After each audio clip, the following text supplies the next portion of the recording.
Éternel Dieu, ce soir, pour pouvoir nous transmettre le message que toi-même tu as préparé pour nous, afin que nous puissions être remplis de celui-ci, au nom puissant de Jésus-Christ de Nazareth.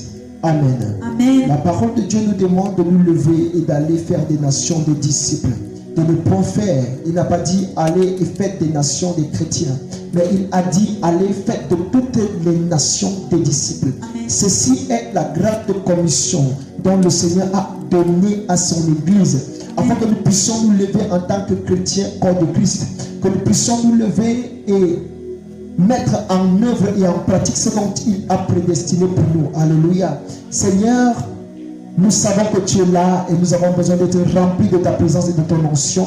Viens, éternel Dieu, nous révéler la clé du mystère de cette parole.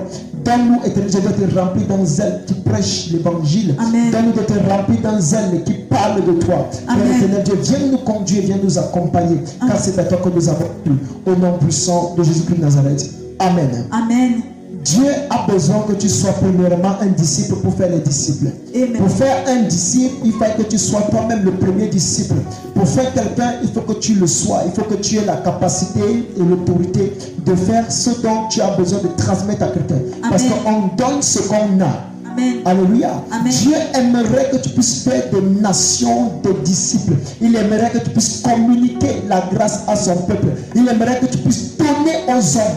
Pas d'être des gens qui viennent dans un lieu pour le prier, mais de faire des disciples. Être un disciple, c'est quoi? Être un disciple renvoie à plusieurs caractéristiques que nous sommes censés respecter. Ce sont ces caractéristiques-là. Lorsque nous les respectons, donne-moi de t'obéir.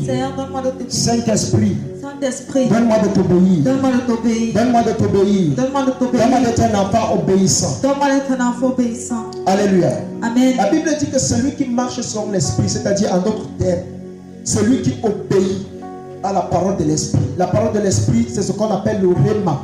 Parce qu'il y a le logos qui est la parole écrite. Amen. Il y a le rhéma qui est la parole révélée. Et le Saint-Esprit ne donne pas une parole écrite, mais il donne une parole révélée. Lorsque le Saint-Esprit te parle, il te révèle un message. Il te révèle quelque chose. La parole révélée donc que tu reçois de lui. Est-ce que tu obéis par rapport à cette parole? Lorsque l'Éternel Dieu te demande de faire une chose, est-ce que tu obéis par rapport à cette chose? La parole de Dieu est tellement vaste et tellement immense. Mais nous le savons tous les jours. Lorsque nous marchons, lorsque nous menons notre vie, nous sommes face à des situations qui nous donnent la possibilité ou le choix de soit obéir à la parole de Dieu, soit de désobéir à sa parole. Alléluia. Amen. Mais pendant que tu marches, est-ce que tu obéis à la parole de Dieu? Est-ce que tu honores la parole de ton Seigneur? Est-ce que tu honores la parole de Dieu? C'est le premier caractère ou alors la première richesse d'un disciple. Lorsque tu dis je suis disciple de Dieu, tu es en train de dire j'obéis aussi à la parole de mon maître. Amen. Parce qu'on est disciple d'un maître. Et ton maître c'est qui? Ton maître c'est le Seigneur Jésus-Christ. Alléluia. Amen. Mais d'aucuns parmi nous n'ont pas Jésus comme leur maître. Ils ont d'autres choses qui sont leurs maîtres et qui dirigent leur vie. Mais moi je suis dirigé par mon maître qui est le Seigneur Jésus-Christ. C'est pourquoi je suis dirigé par sa parole. C'est pourquoi j'obéis à sa parole. Alléluia. Amen. Je suis disciple de Dieu. Je suis disciple de Dieu. Alléluia. Le disciple est un homme obéissant. Est un homme, une femme obéissant. Alléluia. Amen.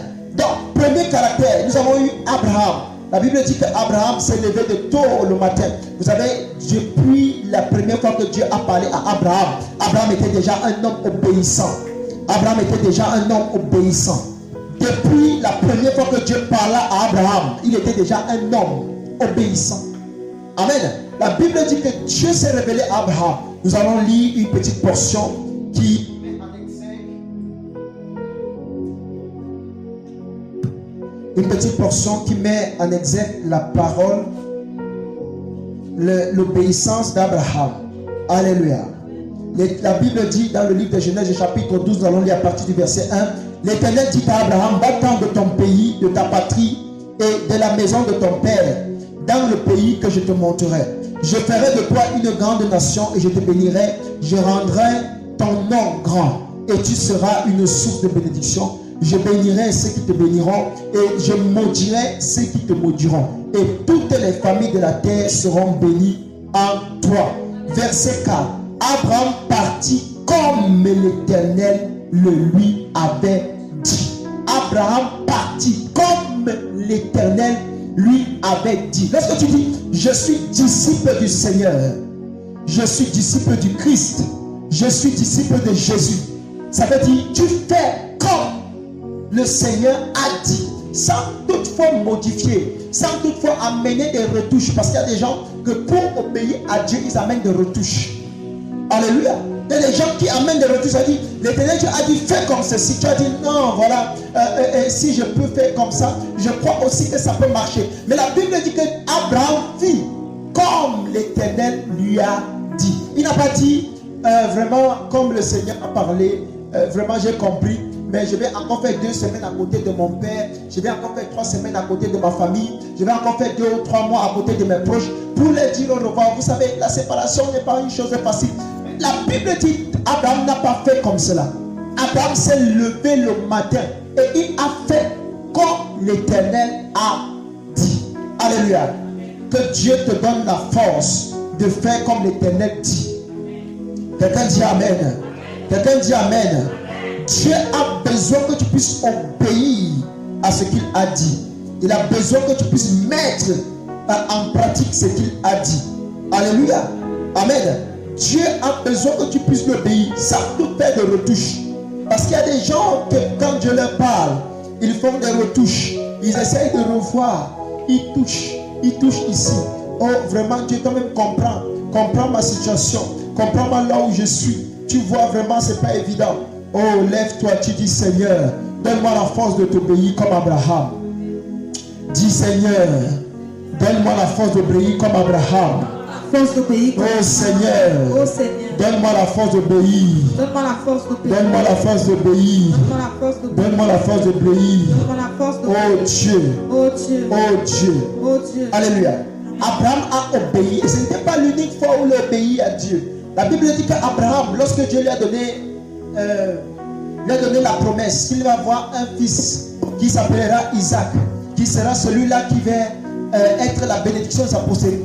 Abraham, dans l'impatience, va faire un enfant avec la servante de sa femme Sarah qui s'appelait Agar.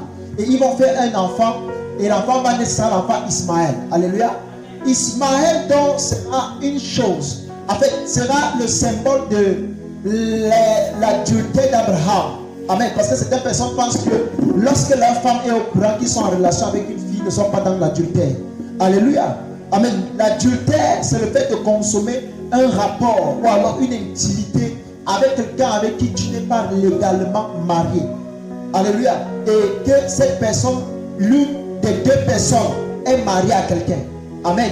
Parce que 2 personnes qui ne sont pas mariées, lorsqu'ils vont, ils commettent un acte d'impudicité, ils ne font pas l'adultère, ils font ce qu'on appelle la fornication. Mais lorsque l'un des 2, ou alors les 2 sont mariés, pas mariés unis entre eux 2, mais que l'un est marié à quelqu'un de l'extérieur, on appelle ça l'adultère. Et la Bible dit que Dieu va parler à Abraham. Il va dire, l'enfant Ismaël, après la naissance d'Isaac, il va dire, l'enfant Ismaël, Sarah va commencer à ne pas se plaire parce que Ismaël va être un enfant un peu tordu. Vous voyez, le genre d'enfant que tu as à la maison et puis il est toujours en compétition avec les autres. Il a toujours tendance à croire que comme il est l'aîné, il est celui qui doit tout obtenir. Et la Bible dit qu'à chaque fois que Isaac faisait quelque chose, Ismaël venait toujours bousculer Isaac. Ismaël venait toujours être mal à l'aise à Isaac. Ismaël, même si Ismaël pouvait avoir un petit bout de... même si Isaac avait un petit bout de pain, Ismaël venait toujours pour arracher ce bout de pain. Amen. Mais la Bible dit que Sarah va demander à Abraham de chasser. Alléluia. De chasser Ismaël de son milieu, de son ancêtre. Mais la Bible n'a pas dit que Dieu a dit à Sarah de dire à Abraham. Mais la Bible dit que Sarah a parlé à Abraham que je ne veux plus de cet enfant, je ne veux plus de Agar. De ma lait de sortir de mon camp, de ma maison. Et la Bible dit que cette parole a déplu à Abraham. Nous sommes dans Genèse chapitre 21. Alléluia. Nous allons lire le verset. La Bible dit, l'enfant grandit et fut sevré. Et Abraham fit un grand festin le jour où Isaac fut sauvé. Sarah vit rire le fils qu'Agar, l'Égyptienne, avait enfanté à Abraham. Alléluia. Et elle dit à Abraham, chasse cette servante et son fils, car le fils de cette servante n'héritera pas avec mon fils, avec Isaac. Cette parole était plus forte aux yeux d'Abraham à cause de son fils. Vous savez, Abraham aimait aussi Ismaël. Il n'aimait pas seulement Isaac, mais il aimait Ismaël. Et quand il a appris que vraiment ça...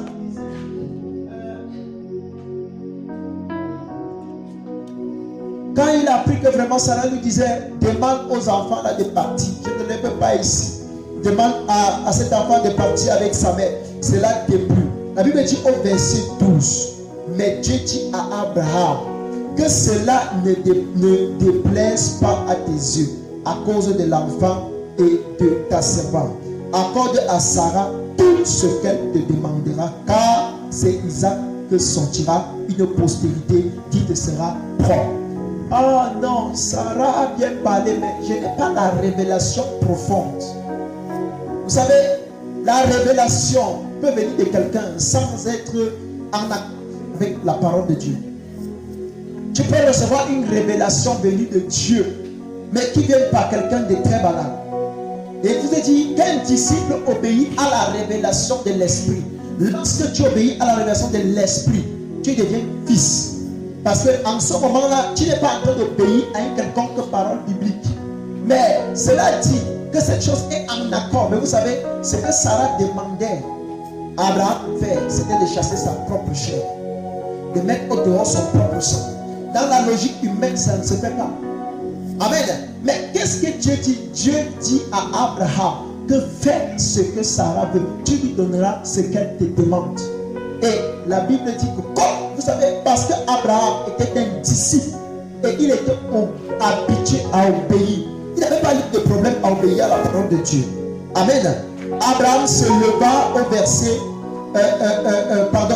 au verset 14. La Bible dit Abraham se leva de bon matin et prit du pain et une outre d'eau qu'il donna à Agar et plaça sur son épaule. Abraham se leva de grand matin. Ça veut dire Dieu lui a révélé dans la nuit et très tôt. Il a obéi.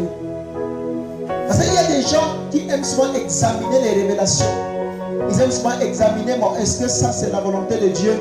Est-ce que ça c'est en accord avec ce que Dieu demande? Vraiment, Sarah, ce que toi tu me demander là, ce n'est pas normal. Comment tu peux me demander de chasser mon propre enfant? C'est pas toi qui as demandé que je fasse l'enfant avec Agar. Alléluia. Un disciple obéit à la révélation de Dieu. Alléluia. Vous savez, ce qui fait de la révélation de Dieu une révélation, c'est le fait que c'est parfois en désaccord avec sa propre parole. En fait, non, je ne veux pas dire sa propre parole, mais en désaccord avec la logique humaine. Quelqu'un me reçoit. Alléluia. Ce qui fait de Dieu Dieu. La Bible dit la gloire de Dieu, c'est de cacher les mystères. Et la gloire des rois, c'est de les sortir. Amen. Ça dit, la gloire de Dieu, Dieu est Dieu parce qu'il est mystère. Mais toi, tu es roi parce que tu sondes le mystère de Dieu. Alléluia. Amen. Mais pour sonder ces mystères, il faut être obéissant. Il faut être un disciple. Il faut être quelqu'un d'obéissant, de propre. Amen. La révélation de Dieu va parfois en désaccord avec la logique humaine. Tu ne peux pas me demander de chasser mon enfant. Oh, c'est toi qui m'as demandé de faire cet enfant avec Agar. Et maintenant, j'ai fait l'enfant avec Agar, tu me demandes de mettre l'enfant au dehors. Ah, et même si sur le Saint-Esprit vient te parler dans la nuit pour te dire, fais ce que ta femme t'a demandé de faire, tu vas dire, non. Il y a un problème sur la révélation là. Parce qu'il fallait que je l'examine bien. Dieu ne m'a pas demandé d'obéir à ma femme. Dieu ne m'a pas demandé d'obéir à ma femme. Dieu m'a dit que je suis le chef, que je suis ceci ou je suis cela. Quelqu'un me reçoit. Amen. Amen. Sois obéissant. Premier caractère d'un disciple, c'est l'obéissance. La Bible dit Abraham se leva tôt le matin. Pour faire quoi? Pour obéir à la voix de l'Éternel. Alléluia. Dis Seigneur Jésus, donne-moi d'obéir à ta voix. Donne-moi d'obéir à ta révélation. Alléluia.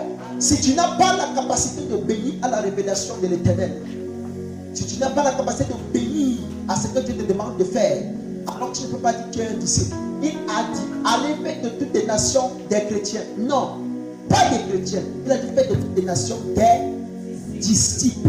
Vous savez, un disciple, comme j'ai dit, premier caractère, c'est un homme, une femme obéissant. Alléluia. Dis Saint-Esprit, donne-moi d'être obéissant. Amen. Dans le livre de Romains, qu'est-ce qu'il dit? Il vient dire que celui qui obéit à la voix de l'Esprit, celui qui marche selon l'Esprit. David, assieds-toi, je t'ai laissé la première fois.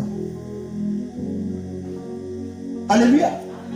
Celui qui obéit à la voix de l'Esprit, quelqu'un me reçoit, est fils de Dieu.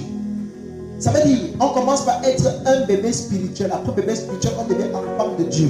Après enfant de Dieu, on devient fils de Dieu. Chaque dimension est opérée par les 3 dimensions du Saint-Esprit que je vous ai révélées. Lorsqu'on est bébé spirituel, le Saint-Esprit n'est pas en nous, en réalité. Parce qu'il y a des gens que même si vous le voyez très âgés, même si vous le voyez très très âgés, ils sont bébés spirituels. Quelqu'un me reçoit? Lorsque tu n'as pas encore la capacité de manifester certaines grâces dans l'esprit, tu es encore un bébé spirituel. Il y a des combats que tu ne peux pas mener parce que tu ne tiens pas encore sur tes pieds. Tu rampes encore, tu es encore un bébé. Alléluia. Les bébés spirituels sont déjà que quand tu leur donnes la vraie révélation de la parole de Dieu, ils se fâchent. Pourquoi vous savez, ils ne comprennent pas. Un bébé ne comprend pas bien. Alléluia. Amen. Amen. Que la grâce de Dieu soit sur ta vie, afin que tu puisses grandir spirituellement. Amen. Donc, les bébés spirituels, qu'est-ce qu'un bébé? Lorsqu'on a un bébé, qu'est-ce qu'on fait? On l'accompagne, on le porte, on le baisse, on fait ceci.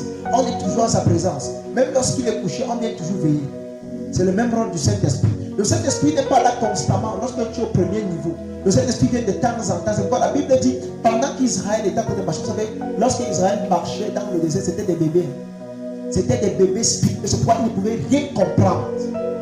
Ils n'avaient rien compris de la révélation de Dieu. Amen. Ils pouvaient sortir de l'Égypte. Ils pouvaient voir la mer s'ouvrir. Mais ils allaient plus demander à Moïse que tu es venu nous tuer ici au désert.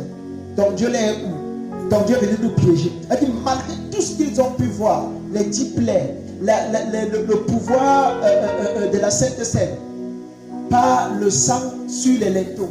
Alléluia. Malgré toutes ces choses, ils sont arrivés dans le désert et ils ont continué à tout de Dieu. C'est un bébé. Parce qu'un bébé a besoin qu'on lui montre tout le temps que oui, c'est ça. 1 plus 1 égale réellement 2. Il va toujours démontrer. Mais une personne mature n'a pas besoin de ça. C'est pourquoi la Bible dit donc que quand il marchait avec l'arche dans le désert, l'Esprit de Dieu descendait comme une nuit dans l'arche et repartait. Descendait et repartait. Descendait et repartait. Alléluia. Si tu as toujours l'impression que le Saint-Esprit n'est pas avec toi, après il est là. Après il n'est pas avec toi, après il est là, c'est que tu es encore un bébé spirituel. Tu n'as même pas encore commencé.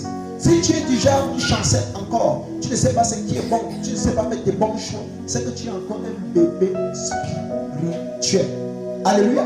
Amen. Comme je parlais de la deuxième dimension, on devient enfant de Dieu. Qu'est-ce qu'un enfant de Dieu? Ça en accord avec la deuxième portion. La Bible dit que lorsque Jésus-Christ est né, c'était le Fils de Dieu. Non, mais c'était trop dit parce que vous savez, il était Fils de Dieu.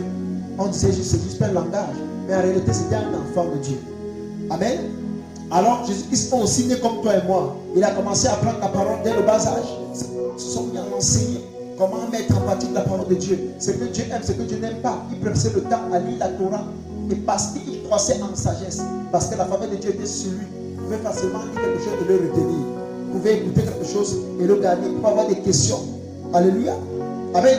Jésus-Christ était ainsi. Mais la Bible dit que lorsque Jésus-Christ s'est baptisé, le Saint-Esprit est descendu et s'est posé sur lui. Quelqu'un m'a dit, ça c'est la deuxième dimension. Ça veut dire en réalité le Saint-Esprit n'est pas plus, il ne vient plus, mais il n'est pas en toi, mais il est sur toi. Alléluia. C'est pourquoi j'ai lu un livre, où un pasteur disait, le Saint-Esprit n'entre pas en nous, mais il reste sur nous. Laisse-moi dire, la révélation est progressive. La révélation grandit.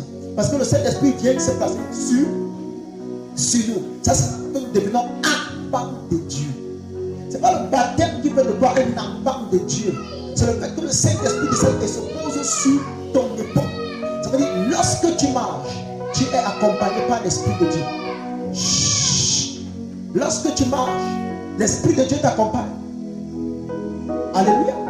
Pas importe ce que tu fais, tu as toujours ça. Tu sais, vous savez, quand le Saint-Esprit est posé sur toi, l'influence de tes choix tendent toujours à l'obéissance à la parole de Dieu. Quels que soient les choix que tu vas faire, tu as tout te demander, est-ce la volonté de Dieu ou pas? Là, le Saint-Esprit t'accompagne réellement. Mais vous savez, Israël pouvait toujours douter, pouvait être là. Quand Moïse n'est pas là, il pouvait faire le faux d'or. Parce que le Saint-Esprit venait et partait. La Bible dit que le Saint-Esprit venait et partait. La nuit se présentait et repartait. Alléluia. Oui, c'est quand tu peux voir ta femme même chancelante. Tu es en Christ, tu n'es pas en Christ. Après, à un moment donné, tu es un peu saint. Après, maintenant, tu es dans le péché. Après, maintenant, tu es comme ça. Après, maintenant, tu es comme ceci. Tu es encore ballotté. Tu es encore ballotté. Tu es encore un bébé. Alléluia. Le bébé n'est choix. Vous savez, un bébé, même, c'est même parfois difficile. Un autre bébé, c'est une catégorie de bébés qui, quand tu prends, tu donnes à quelqu'un, il crie. Mais il y a certains bébés où tu prends, tu donnes ici, ça ne dérange pas. Tu donnes sur l'eau que même, il n'a pas un problème. Tu portes encore, tu mets là-bas, il n'a pas eu de problème. Alléluia. Amen. Donc, peu importe, ils sont des bébés, des gens qui pensent que, en fait, des bébés spirituels. Quand vous les voyez ici, celui-ci, c'est son pasteur, là, ici. 2 ans après, c'est l'autre qui est son pasteur. 2 ans après, c'est maintenant l'autre pasteur qui est son pasteur. Quand tu as quitté les autres pasteurs là, non. Il va te dire l'autre ce n'est pas bien. Et qu'il va venir ici au départ, il va te dire que l'autre ce n'est pas bien, c'est pourquoi il est venu chez toi. Plus tard, il là, ici va dire que toi tu n'es pas bien. Parce que, alléluia, tu es un bébé, tu n'as pas le Saint-Esprit. Le Saint-Esprit vient et il part. C'est pourquoi Ophni est filé. La Bible dit que lorsque le Saint-Esprit descendait dans l'âge, le sacrificateur avait la révélation car il voyait la nuit. Amen. Et lorsque tu portais l'âge, lorsque vous êtes en pleine camp et vous êtes en pleine bataille, et si quelqu'un portait l'âge, il allait avec l'âge dans le camp de bataille parce que le Saint-Esprit était dedans. Automatiquement, des ennemis perdaient. Alléluia. Mais Ophni et Ophni n'avaient pas compris que le Saint-Esprit venait dans l'âge et repartait. L'âge n'était qu'un matériel. Ils ont porté l'âge, ils sont entrés dans le camp de bataille, ils ont déposé au milieu du camp. Les Philistins ont eu peur. Ah, ils vont gagner la guerre. C'est après qu'on a dit non. C'est bon, on va défier leur Dieu aujourd'hui. Il dit, elle a eu quand même le courage. Et quand ils sont entrés en guerre, ils ont tous tué avec la présence de l'âge. La Bible dit qu'ils ont même pris l'âge. Ils sont rentrés avec. Il a fallu que Dieu, pour renvoyer l'âge, Dieu envoie la lèpre dans le pays. Et Dieu leur dit, reprenez l'âge, allez remettre à qui ça appartient de droit. Alléluia. Amen. Donc il faut faire attention lorsque tu dis, tu es encore bébé spirituel. Tu dois quitter d'être un bébé spirituel. Amen. Alléluia. Donc maintenant, la deuxième dimension, je disais, le Saint-Esprit se pose sur toi. Ainsi, toutes les décisions commencent à être influencées par le Saint-Esprit. Tout ce que tu décides de faire, est-ce la volonté de Dieu? Tu ne le fais plus parce que vous savez, lorsqu'on fait quelque chose, on le fait soit pour la vie éternelle, soit pour la terre. Je vais vous recevoir. Les œuvres que je fais de vous prêcher, de prier, c'est dans l'éternité. Ça entre dans l'éternité. Ça ne va jamais finir. Vous savez pourquoi? Parce que je vais arrêter de prêcher un jeune homme que je vais prêcher, à qui je vais prêcher l'évangile, qui va aussi croire en Dieu, va me remplacer. Sur cette autel, et l'œuvre va rester éternelle. On parle donc de l'éternité parce que ça reste éternel car Jésus-Christ est descendu. Il ne s'est pas affectionné aux richesses, au pouvoir de la terre, à tout ce qu'on peut avoir. Mais il s'est affectionné à la parole de l'éternel. Et la parole de l'éternel demande d'être détaché du monde. Détache-toi du monde. Car celui qui est amour du monde est inimitié avec Dieu. Quelqu'un me reçoit. Si tu aimes les choses du monde, alléluia. Je veux que nous puissions lire un petit passage dans Ecclésiaste. Ecclésiaste chapitre 9 rapidement. Ecclésiaste chapitre 9. Ecclésiaste chapitre 9.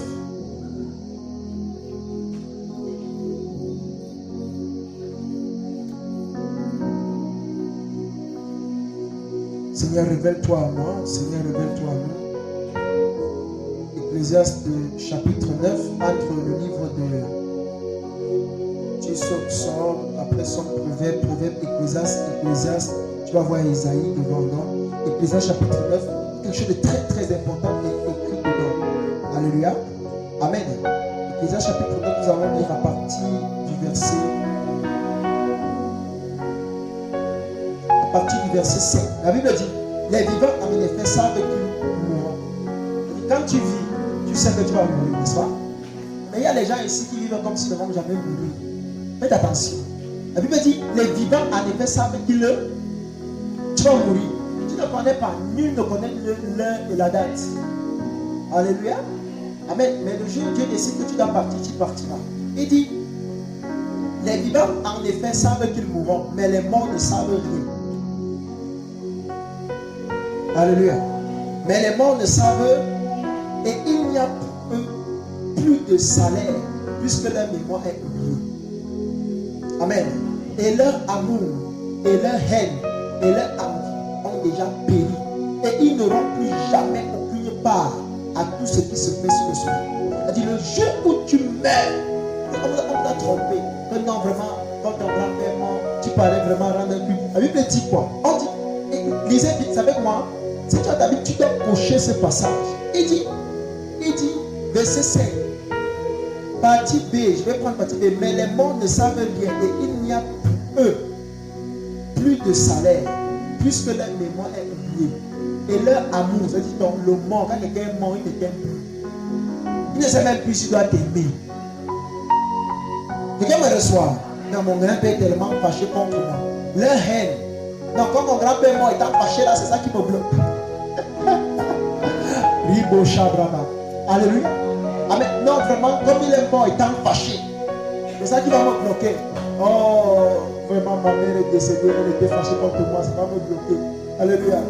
Quand quelqu'un meurt, il n'a plus de haine. Dis Amen. Amen. Et leur envie. Même s'il avait l'envie de faire de multimillionnaire et qu'il meurt sans le faire, le jour où il meurt, la Bible, tout s'arrête. Tout dans la vie d'un mort s'arrête. Ça fait. C'est comme on stop. Tu n'as plus pas à rien du tout. Alléluia. À rien du tout. La Bible dit les morts sont morts. Amen. Et ils n'ont plus rien à voir avec ce qui se passe sous le soleil. Le soleil. Amen. Il dit, ils n'auront plus jamais aucune part à tout ce qui se fait sous le. Donc quand tu prends les choses, tu pas dire, je vais donner aux anciens, aux ceci, aux anciens, aux grands, aux petits. Tu es en train de donner. Le jour où tu meurs, tu n'as plus rien à faire avec ce qu'il y a sous le. Il s'en fiche. Il est bien mort. Il n'a plus besoin de quoi que ce soit. Amen. Alléluia. C'était juste une parenthèse pour dire qu'un bon disciple obéit à la voix de Dieu. Amen. Un bon disciple obéit à la voix de Dieu et à la voix de l'esprit. Et maintenant, il y a la troisième portion. Quand tu deviens maintenant fils de Dieu, elle peut dire celui qui marche par l'esprit. Quand on dit marcher par l'esprit, c'est quoi? Je vous explique. Quand on dit marcher par l'esprit, c'est quoi? Marcher par l'esprit, c'est ceci. Vous savez, je marche par quelque chose. C'est ça qui me dirige. Voici ça. Je suis le livre. Si ça part comme ça, je vais comme ça. Si ça fait comme ça, je vais comme ça. Si ça part ici, sans demander, sans me poser des questions, c'est ça marcher par l'esprit. Alléluia. Parce que la Bible dit que celui qui marche par l'esprit est fils de Dieu. Amen. Lorsque tu es fils de Dieu, l'esprit de Dieu vient maintenant résider en toi. Il s'assoit dans ta vie. Amen. Parce que quelqu'un qui est assis dans ta vie est sur un trône. Et celui qui est assis sur un trône, c'est celui qui dirige le royaume. La Bible dit que n'oubliez pas que le corps, c'est le temple de Dieu qui habite en toi. Deviens fils de Dieu. Être fils de Dieu, c'est obéir sans raisonnement, sans tirer de conclusion. C'est ça être un fils de Dieu. Alléluia. Dieu dit ceci. Tu sais, c'est que Dieu n'aime pas. Dieu n'aime pas que tu fasses telle chose. Tu le fais pareil. Amen. Alléluia. Donc, lorsqu'on dit qu'on est disciple, faites des nations des disciples, on obéit à Dieu. Alléluia. L'obéissance à Dieu, que je dise l'obéissance à Dieu. Dis Saint-Esprit, donne-moi d'obéir à la parole du moment, à la parole du Seigneur. Donne-moi d'obéir. Alléluia. Allez faire de toutes les nations des disciples baptisant au nom du Père, du Fils et du Saint-Esprit. Allez, faites de toutes les nations des disciples. Deuxième caractère d'un disciple. Amen. Vous savez, je ne voulais pas mettre comme ça, mais il fallait que je mette l'emphase dessus. C'est la ponctualité. Et en réalité, la ponctualité vient de l'obéissance. Parce que la Bible dit, en fait, l'histoire dit, obéir à l'autorité. Il n'a pas obéi. Là, on reçoit. Je veux dire, lorsqu'on te dit, enlève-moi le banc ci de là, mets là-bas. Je dis, enlève ça, mets là-bas. J'attends. Et Et puis quand tu te lèves, doucement, tu mailles doucement, tu viens, tu enlèves le banc, tu t'arrêtes. Tu n'as pas obéi. Obéir lentement n'est pas obéir. Alléluia. Amen. Obéir lentement n'est pas obéir. Mais la promptitude à obéir compte beaucoup dans le discours. La promptitude à obéir. La Bible dit Abraham se leva tôt. On va dire tard le soir. C'est-à-dire Abraham n'a pas attendu toute la journée. Il a dit Sarah, j'ai compris. Je vais partir. Agar va partir. Et puis et là, il s'assoit au salon. Il attend. Tu ne peux pas quand même mon déjeuner. Il va partir. Je vais faire un sac après. Je n'ai pas vraiment. Tu tournes. Non, c'est pas ça obéir à Dieu. Non, il a dit qu'on puisse faire comme ça. Parce que vous savez, moi-même avant, j'avais ce problème-là. Vous savez, quand on prêche un message sur la sainteté, on dit abandonne ceci, abandonne ceci. Quand je rentre à la maison, je m'assois. Je dis d'accord, dès demain, je ne vais plus faire. Aujourd'hui, je vais faire. Alléluia. Tu n'as pas obéi. C'est quelqu'un avec moi. Tu n'as pas obéi. L'obéissance, c'est quand je suis à l'instant T que je te parle, c'est ton tôt le matin.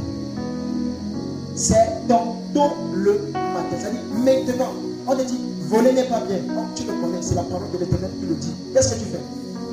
Tu attends demain, tu vas dire, on te dit peut-être, mentir n'est pas bien. Vous voyez? Et puis maintenant, là, quand ce matin de coucher, tu es venu, tu avais un problème de 5 000. Et dans ton calcul, tu as déjà prévu que, vraiment, après le culte, je vais appeler telle ou telle personne pour qu'ils puissent me donner les 5 000. Et comment je vais faire? Je vais dire, bon voilà, j'ai tel problème, je n'ai pas tel livre. Oh, tu as le livre. Amen. Mais maintenant, tu arrives à l'église, on te parle, on parle dessus. Non, ne fais pas ceci, ne fais pas cela. Parce que tu dis, oh, je vais changer après ma situation-ci. Parce que je sais que si je ne mens pas, elle ne va pas me donner. Mais il me faut pas que je mente pour qu'elle me laisse. Et la personne, qu'est-ce qu'elle fait? Elle attend. Elle attend. Elle rentre, elle appelle, elle fait comme elle a dit. Pas comme l'Éternel a dit. Comme elle ment. Alléluia. Est-ce que vous savez que lorsque Dieu nous interdit une chose, c'est par rapport à notre propre protection? Il y a des mensonges qui ont amené des conséquences, même si on ne les a pas, on n'a pas vu. Mais ça a quand même amené. Parce qu'il y a des gens qui ont le fait. Vous savez, quand vous les mentez, ça vous dit de mentir. Mais vous n'en pas. Même dans le son. Il y a des gens qui sont venus pour moi, papa, j'ai tel problème, tel ceci, tel ceci. Je dis, ok, d'accord, j'ai compris, je t'aide. Je sais que tu me mens. Et j'ai pris son maman à côté et dit que vraiment, maman, parce qu'elle n'est pas sûre que maman.